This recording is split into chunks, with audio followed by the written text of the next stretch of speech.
Factor the center and radius of the following circle by completing the square. In order to find the center and radius of this circle, our first step is to add 11 to both sides. After doing so, we configure the equation the following way.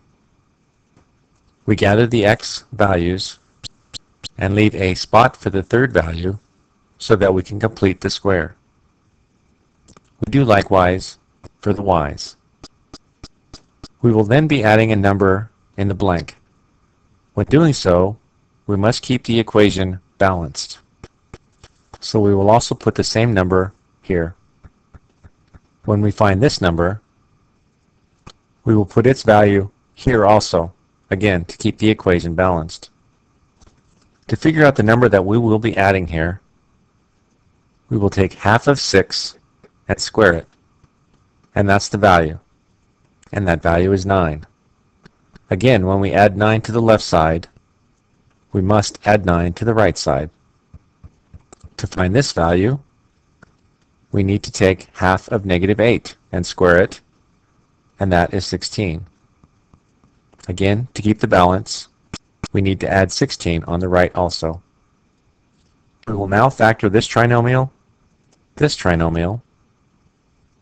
and add these numbers. X squared plus 6x plus 9 factors into x plus 3 squared.